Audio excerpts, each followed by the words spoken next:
Radhe Radhe everyone. তো তোমরা কেমন আছো? আশা করছি সবাই ভালো আছো, আর আমরাও কিন্তু খুব ভালো আছি। তো আজকে আমাদের হচ্ছে ট্যুরের সেকেন্ড ডে, আর আজকে আমাদের এই সুন্দর সালেরিগাঁওটা থেকে চলে যেতে হবে আমাদের পরের ডেস্টিনেশনে, মানে ঋষিখোলা নামক জায়গাটায়। তো কাঞ্চনজঙ্ঘা দেখে দেখে আমরা টিফিন করে নিলাম সকালে। এরপরে আমরা সবাই রেডি টেডি হয়ে অনেক ছবি টবি তুলে আমরা আমাদের যাত্রা আবার শুরু করে দিলাম। তো আমাদের গাড়িটা একটু লেট করছিল বলে প্রায় 11টা বেজে গেছিলো এইখান থেকে বেরোতে বেরোতেই আমাদের।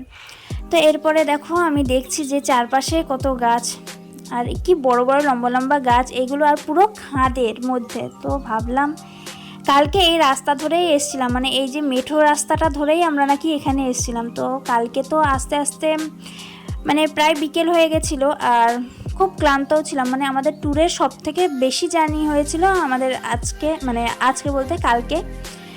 এই রাস্তা, সেই জন্য এই রাস্তাটা ঠিক করে অতটা দেখতে পারিনি, ভালো লাগছিল না। কিন্তু আজকে যখন দেখছি না, মানে এত ভয় লাগছিল যে পাশে কোনো সাপোর্টই নেই।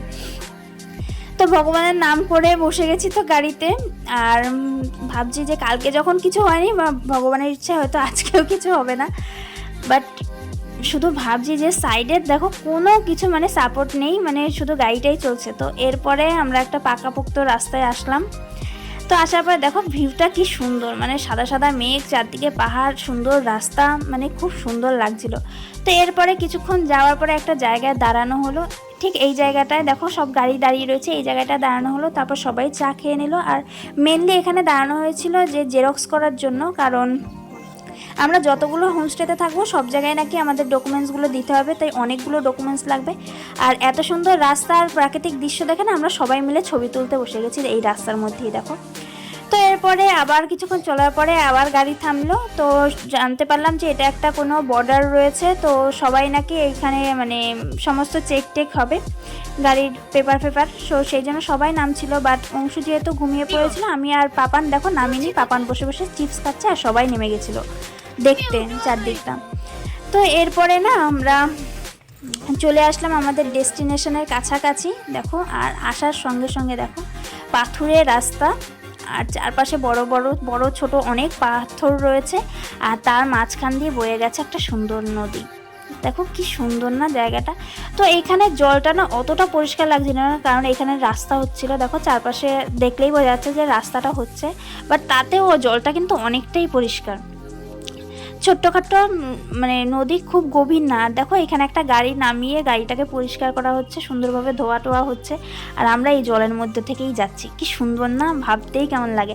আর এই একটা ব্রিজ রয়েছে, মানে ছোট্ট একটা সেতু টাইপের দেখছি। এটা কিসের জন্য রয়েছে বুঝতে পারছি না, মানে একটা বড় পাথরের উপর পর্যন্তই রয়েছে, মানে এপার ওপার কিছু নেই কিন্তু, মানে সেতুটা। তো ভাবলাম হয়তো ছবি টবি তোলার জন্য এটা করা হয়েছে। তো যাই হোক, অতটা আর ভাবলাম না। আর এই শুধু আমি এই প্রাকৃতিক দৃশ্যটাকে না মানে ফিল করছি, এত মন থেকে ফিল করছি। দেখো রাস্তা দিয়ে যাচ্ছি আর ছোট্ট একটা নদী বয়ে যাচ্ছে, কিন্তু স্রোত আছে খুব। মানে পরে আমি যখন নেমেছি তখন দেখতে পেলাম, কিন্তু এখন মনে হচ্ছে খুব একটা স্রোত নেই, মানে স্থির জলটা, কিন্তু খুব কিন্তু স্রোত রয়েছে। তো এরপরে সবাই দেখো সুন্দর ভিডিও করছে, মানে পাথুরের রাস্তা দিয়ে, সাদা পাথুরের রাস্তা আর ছোট্ট নদী। মানে দেখে মনে হচ্ছে এখানে নদীই নেই, মানে এই জায়গাটা থেকে মনে হচ্ছে যেমন কোনো নদীই নেই, শুধু একটু জল পড়ে আছে। বাট ভালোভাবে দেখলে না পাথরে ধাক্কা খাচ্ছে জলটা, ওইখান থেকে স্রোতটাও বোঝা যাচ্ছে। তো আমাদের ডেস্টিনেশন চলে এসেছি আমরা। আসার পরে দেখো কি সুন্দর জায়গাটা। আর এইখানে নেমেই দেখো মানে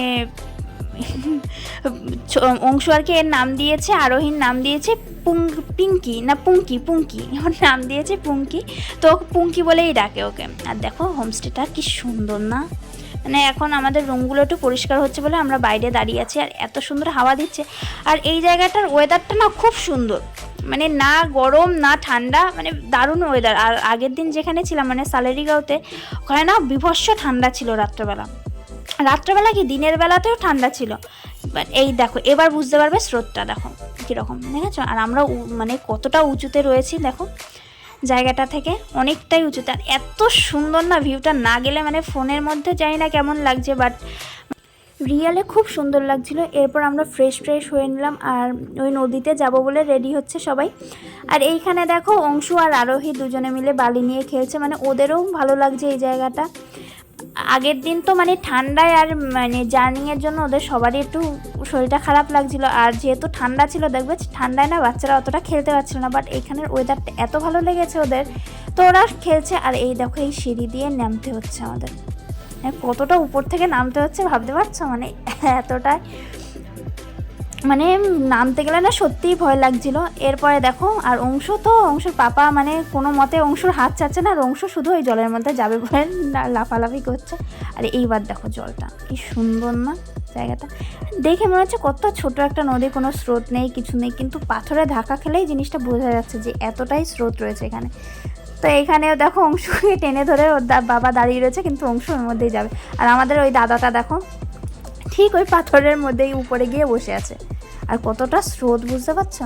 সবাই এখনো এসে পৌঁছায়নি, আমরা আগে আগে চলে এসেছি। আর এরপরে দেখো আরোহী, নেহাদি ওরা সব আসছে, তাই ওরা আবার অন্য রাস্তা ধরে আসলো, আর আমরা ওই সিঁড়ি বেয়েই নামলাম, মানে ওদের ভয় লাগছিল বলে ওরা ঘুরে আসলো। এরপরে কিছু ছবি টবি তুললাম, একটু ভিডিও করলাম, করার পরে বেশ ভয়ও লাগছিল, এখান থেকে যদি পা স্লিপ করে না মানে হাত পা কেটে যাওয়ারও ভয় থাকবে। আর অংশ দেখো এখানে কি কীর্তি করছে, মানে ও ছোট পাথর নেবে না, মানে ছোট পাথর অনেক কিছু জলে ছুটেছে, কিন্তু এখন ওর এই বড় পাথরটাই নাকি ও তুলবে। পাপাকে বলছে আমি এটাই তুলবো, কিন্তু অবশেষে আর তুলতে পারলো না। তো এরপরে দেখো এই যে ছোট পাথর নিয়েই ও সন্তুষ্ট, ছোট পাথরগুলো নিয়েই না এই জলের মধ্যে ছুটছে। তো সবাই এখানে খুব এনজয় করলাম, ছবি টবি তুললাম, মানে পাথর দেখতে দেখতে না কেমন, মানে পাহাড় দেখতে দেখতে একটা কেমন লাগছিল, বাট পাহাড়ের মধ্যে এই যে জলটা দেখে যেন খুব ভালো লাগছিল। আর এবার দেখো জলটা কি সুন্দর না, জাস্ট ফিল ইট, মানে অসাম একটা জায়গা এই জলটা।